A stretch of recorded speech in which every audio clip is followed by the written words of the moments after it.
Microsoft just kind of rewrote the rules to work with all of their announcements here at the Microsoft Ignite conference. There were so many updates, and it's been great to be here along talking with very smart people on how AI and everything that was just announced in Microsoft Copilot is going to probably change the way that we work. And I think importantly, it's imperative for business leaders to relook at work traditionally pre-AI versus post-AI, right? It's no longer a new world that we're living in. And today we're going to be talking about how Copilot's announcements change your creative strategy. So I'm excited about that. What's going on, y'all? My name is Jordan Wilson, and I'm the host of Everyday AI. This is your daily live stream podcast and free daily newsletter, helping us all learn and leverage generative AI to grow your company and your career. So if you're joining us live, you probably see we are actually in person still here at Chicago at Microsoft Ignite. So thank you for tuning in. If you're on the podcast, as always, make sure to check your show notes and go to our website at youreverydayai.com. So if you're here for the daily news, we're still going to have that in the newsletter, but I'm excited to jump straight into our conversation. So before we get started, have to give a quick shout out to our partners at Microsoft Worklab. So why should you listen to the Worklab podcast from Microsoft? Because it's the place to find actionable insights to guide your organization's AI transformation. Tune in to learn how to think more creatively about unlocking the full potential of the technology. That's WORKLAB. No spaces, available wherever you get your podcasts. All right, let's get to the show.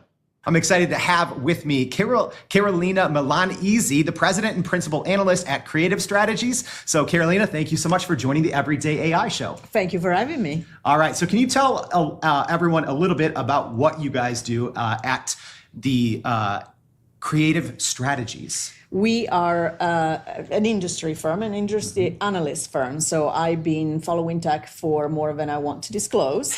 And I look at everything that is technology and the way that technology is impacting enterprises and everyday workspace, if you like. And AI, of course, is top of mind to everybody's planning for the year. Yeah, and speaking of planning, I can only imagine how difficult it is for small, medium enterprise organizations to actually plan things. How has, the last, year or two, at least for companies that you work with, how has planning in general changed since this wave of generative AI and large language models?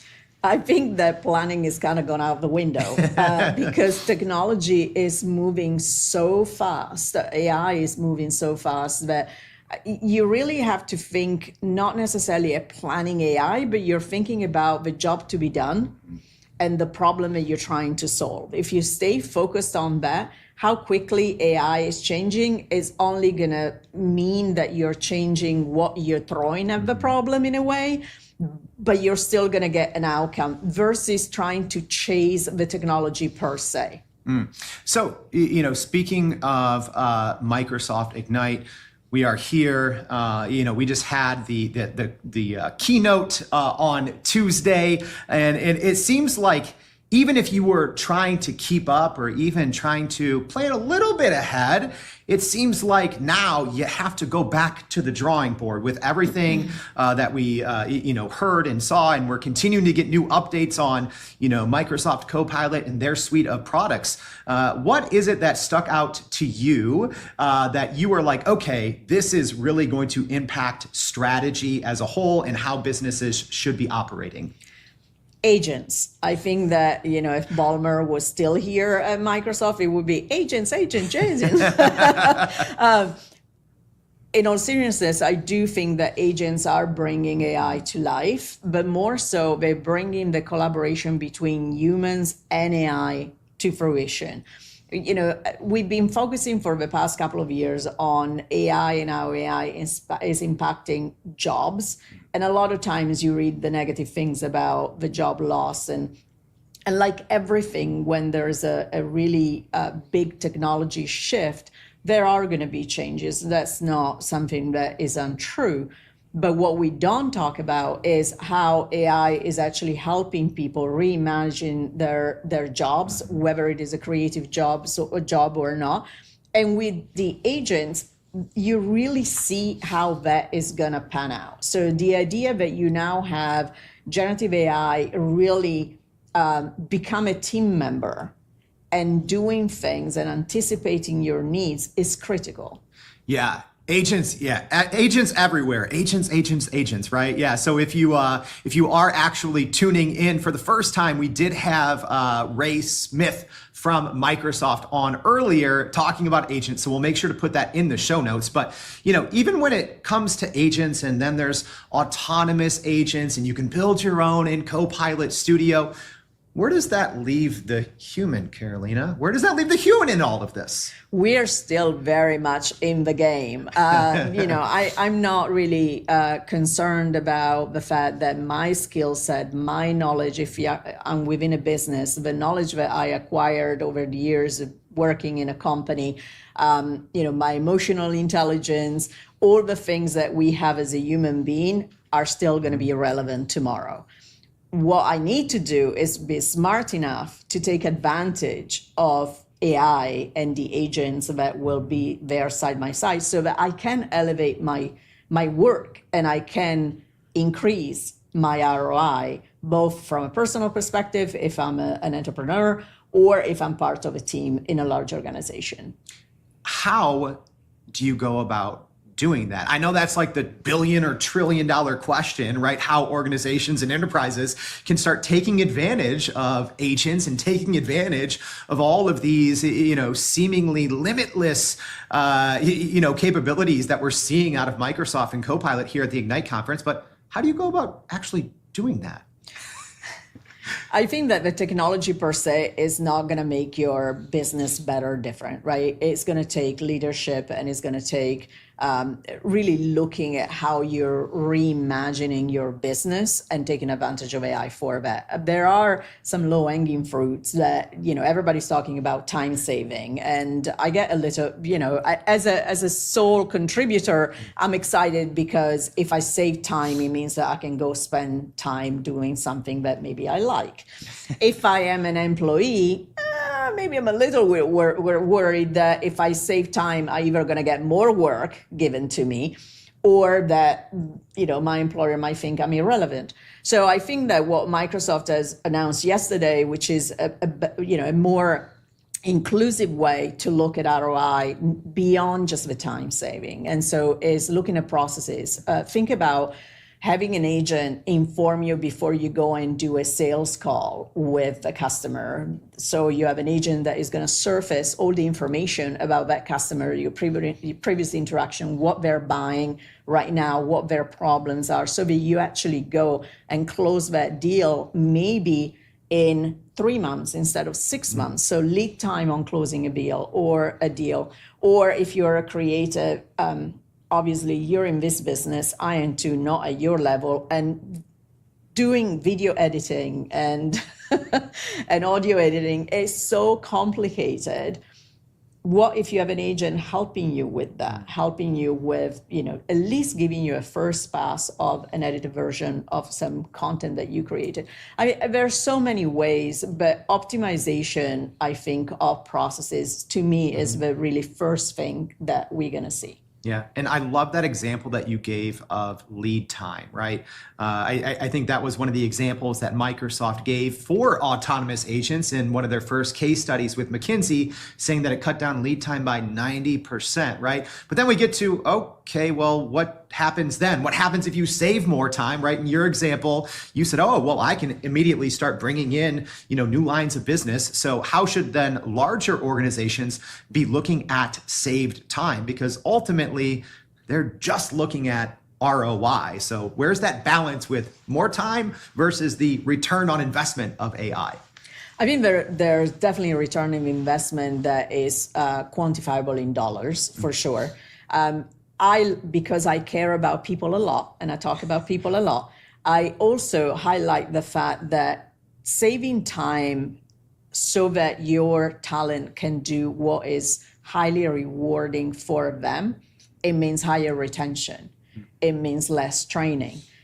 Acquiring a new employee, especially at a middle management and upper level, is hard and it's costly. So I think that I know that we're at a time we're talking about employee wellness. People are getting tired of it and we don't care. There is actually data that prove how much more engaged an employee is when they do rewarding work. And that, I think, is what the bare minimum that AI is going to help us do. So it almost seems like that can't be topical, that approach or the methodology of really putting humans first in AI. It has to be very intentional and meaningful for it to pay off, maybe. Is that kind of how decision makers should be looking at it? It's not just a check mark, oh, human first AI or human-led AI. Like, you have to actually invest in the human to make sure that they can use AI and still feel that meaning? 100%. I think that the humans have to be trained to use AI properly and ethically. That's the first step.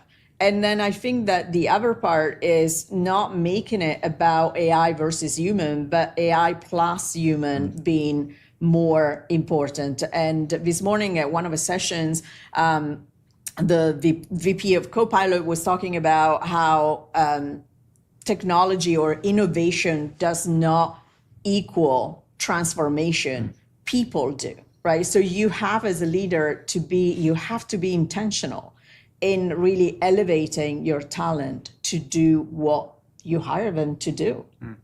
You know what? It seems like every organization's implementation of AI has come at a different time, right? You had your early adopters who obviously, traditional artificial intelligence has been around for decades, but at least in this new wave of generative AI and large language models, you had your early adopters, maybe 2 years ago or more. And then you still had those that maybe sat on the fence and are maybe just now, fully getting themselves ingrained into it here at the end of 2024. What's your best advice to maybe those companies that maybe drug their feet a little bit and now they're just diving into it? How can they maybe start human first, or is there an advantage to maybe starting now with all of these new innovations that have just been announced? You have to start now because you're already late. And I'm not saying this in a funny way or a headliner way. It is true. You need to start thinking about AI and how you can use effectively AI within your business, because your business is going to be impacted whether you want it or not.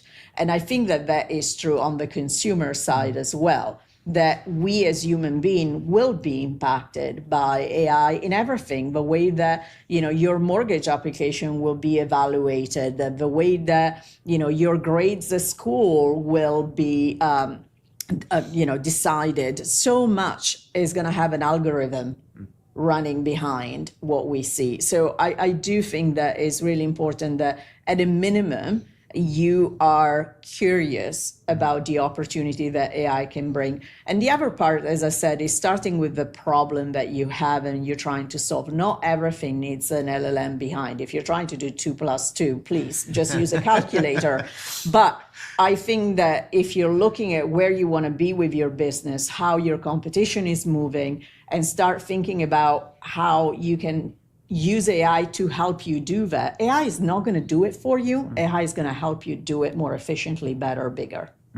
For those companies maybe that you're working with, or maybe for our listeners out there who are midway in their journey, how would you say what we just saw announced here at Ignite, how does that change long-term, medium-term business strategies? Because I see two sides of it, right? I see, number one, oh my gosh, all of these new, ways that you can spend less time, get more return. But then at the same time, I'm like, oh my gosh, all these ways you can save more time and get more return. It almost seems like too many good potential solutions to a single problem. So how do business leaders navigate that? You need to stay focused. At the end of the day, I think it's too easy to get carried away and overinvest when you're not sure what your return is. And so, don't get carried away by what your what the opportunity is, and just look from a business perspective where you can use AI to solve a problem that you have, where you can use AI to streamline a workflow that you have, where you can use AI to maybe think differently about an approach to go to market. But just be focused and start maybe with a small project. Not try and think about your business overall, but go in first on one thing that you're trying to solve, one department that could benefit from it, and then go from there. It's great advice, by the way. I think that there's maybe been almost an attitude change or a stigma kind of shift around using AI. I can even remember myself maybe, earlier on, or even maybe, in the first kind of wave of Copilot announcements, I remember some business owners saying, oh, we would never use AI for this project or for this department. And now you hear those same type of people saying, oh, we would never not use AI. How has the stigma around AI usage changed, and where do you see that headed, in the near future? I think we need to talk about it more as a positive, and we're getting there. I love some of the demos that we saw on stage here, where it is really about, you kind of would be silly not to take advantage of that, a particular AI feature. And, I write for part of my business, and, I need to give advice. My time is better spent tackling a problem and thinking about the advice that I can give than not summarizing, all the announcements that happened yesterday on stage. Or AI can do that for me and give me a summary that I can incorporate in the piece that I'm writing, where I spend my time actually focusing on what does it mean to you. It's funny you say that.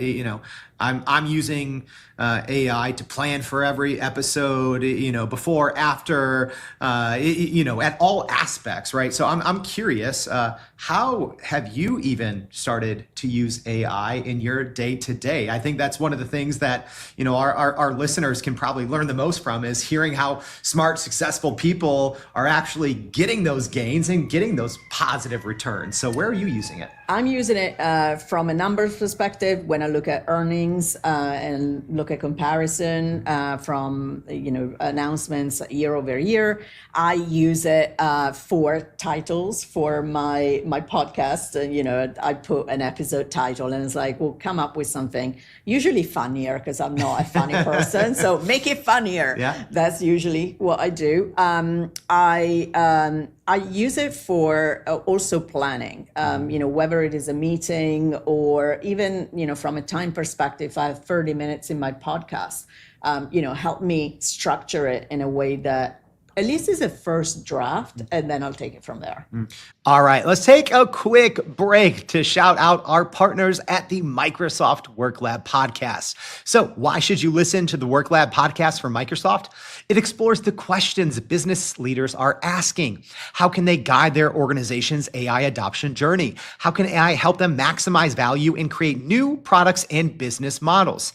How should they help their team reskill for this new era of work? Why is it important to be completely transparent about when and how you use AI?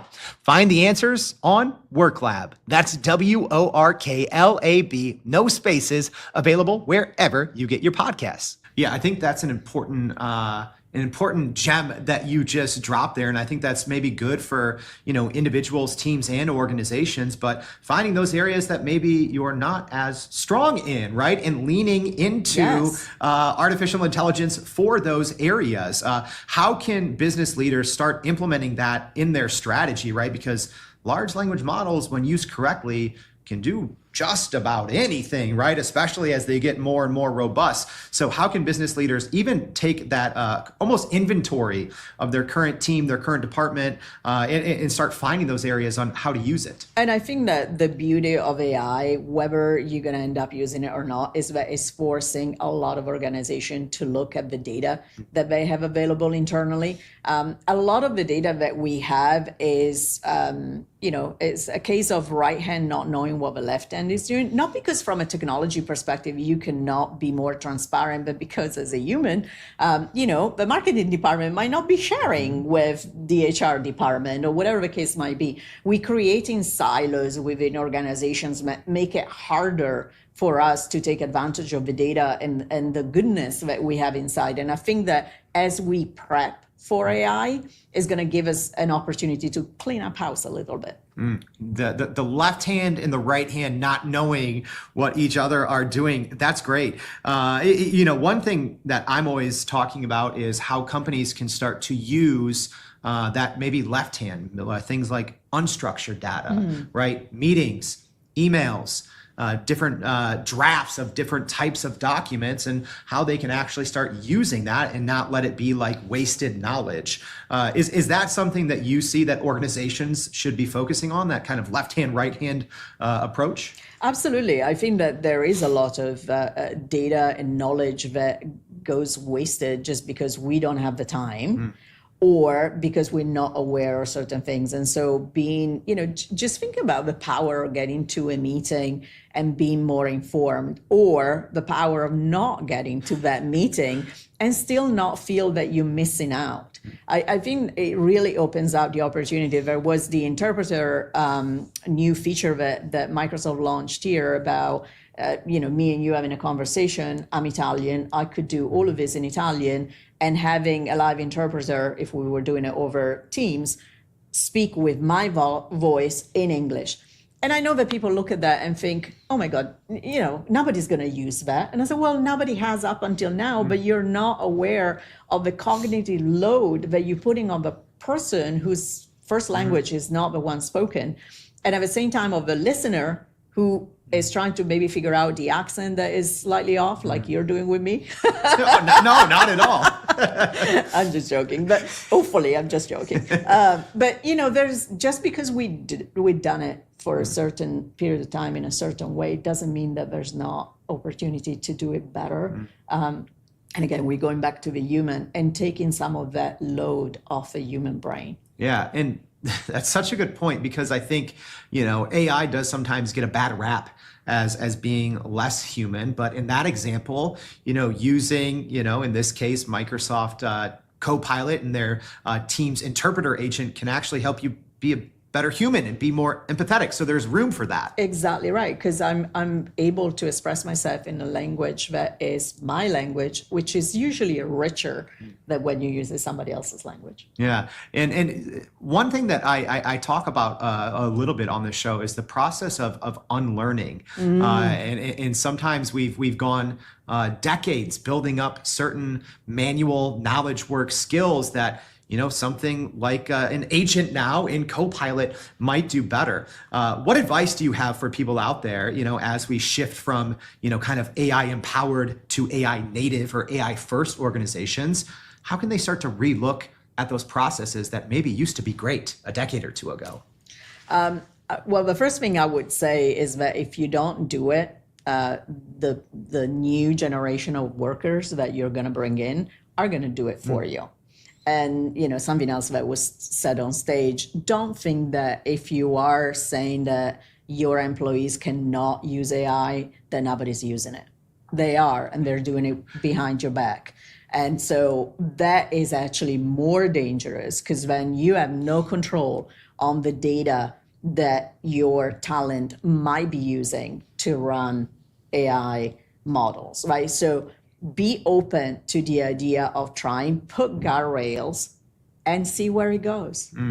Carolina, we've talked a lot about so many different things, from how to properly incorporate AI into your strategy, the concept of measuring time and ROI data. I mean, we've covered so many different things. But maybe as we wrap up, what is your most important takeaway? As business leaders try to take advantage of all of these new kind of announcements and features from Microsoft Copilot and what we've heard here at Ignite. But yeah, what's your takeaway message for leaders taking advantage of what we have now and implementing it into their business strategy? I think it's be pragmatic. Really start with the problem at hand, what you're trying to do. Start small and go big.